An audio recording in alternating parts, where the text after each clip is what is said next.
Last Thursday, Meta cut 8,000 jobs. Microsoft launched one of the largest buyout programs in its history, and Amazon's still cutting through 16,000 corporate roles that it said it would cut earlier in the year. And across the tech industry, reported layoffs this year are now above 150,000 people.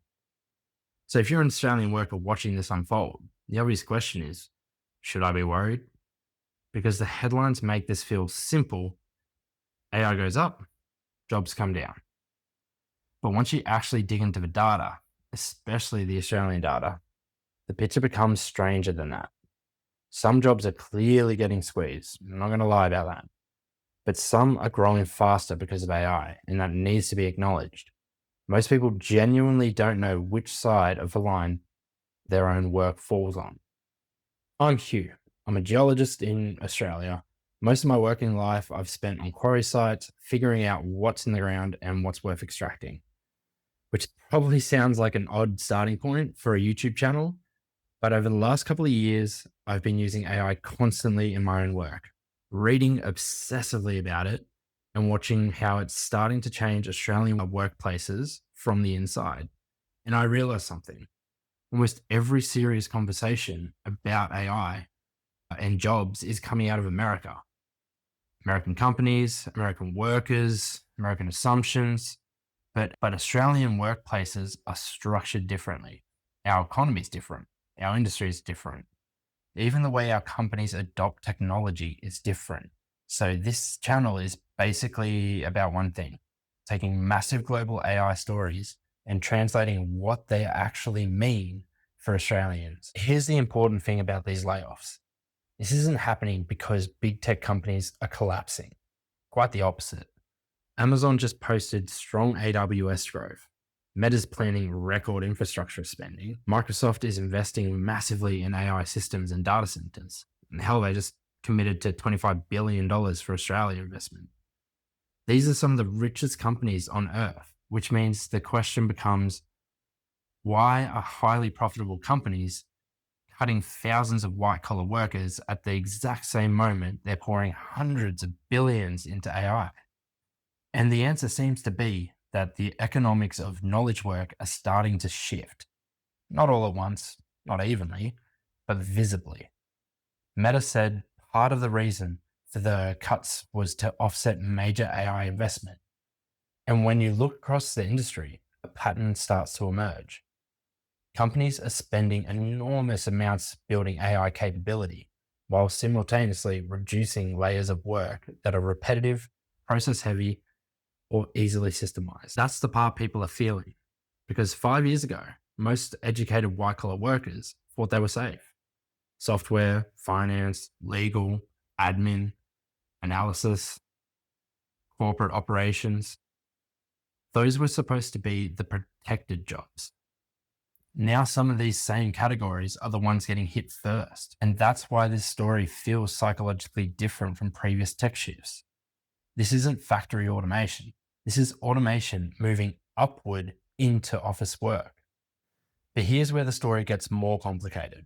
Because once you move away from the American big tech, the Australian data starts telling a different story. A CSIRO-backed study looked at thousands of Australian businesses over recent years and found something genuinely surprising. Australian firms adopting AI created more non-AI jobs than comparable firms that weren't adopting it. 36% more. That is not the story most people think they're hearing right now. Now, that doesn't mean nobody loses work. Some clearly do. You can already see pressure building in administration, support functions, routine processing jobs, predictable corporate workflows, and some Australian companies are absolutely restructuring around automation. But the broader pattern here seems more nuanced than AI arrives, humans disappear, because the same companies adopting AI also seem to need more judgment, communication, client management, decision-making, contextual thinking, domain expertise. The boring way to describe this is task redistribution. But the practical reality is simpler. AI is very good at processing patterns. It's much weaker at context. And most real world Australian jobs contain both, which means the important question probably isn't, will AI replace my job? It's how much of my actual day is predictable, because that's the line that increasingly matters. Not your title, not your degree, not your salary, your ratio. 3 practical things, not guru productivity shit, just 3 useful things. 1, audit your work honestly, not your role description, your actual day. What percentage of your work is repeatable, template based, process driven, predictable, basically? And what percentage requires judgment, trust, negotiation, interpretation, relationships, and real world context? Because those are increasingly different categories of value. And a lot of people are still assuming education equals protected. The layoffs this year suggest that assumption is getting weaker. 2, watch what your employer is doing, not what they say. There's a huge difference between using AI tools and restructuring around AI. Those are not the same thing. Some companies are experimenting carefully, as they should, and others are aggressively chasing efficiency. And those create very different workplace environments. If your employer is heavily process driven, heavily corporate, and aggressively cost focused, you should be paying attention, especially if large parts of your work are standardized. 3, actually use AI yourself. Seriously.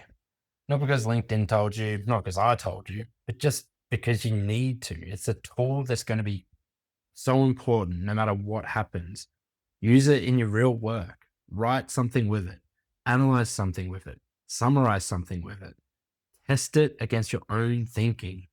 Because after 20 minutes, you'll start noticing something important, what it helps with, and what still depends on you. And that's the real shift happening underneath all these headlines. The people who understand where AI ends and human judgment begins are going to navigate this transition much better than people operating entirely from fear or denial. So, Meta cut 8,000 jobs, Amazon cut 16, Microsoft restructures, tech layoffs pass 150,000 just this year. At the same time, Australian firms are adopting AI more, and in many cases are still hiring more people as well. 2 stories, same technology, and somewhere between those stories is probably where your own job sits. That's what this channel is about.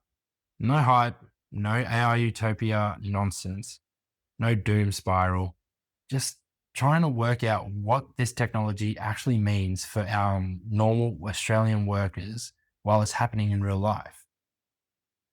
Next week, I want to look at something a lot of Australian offices are about to run into: Microsoft Copilot rollouts. Because companies are rushing these systems into workplaces very quickly.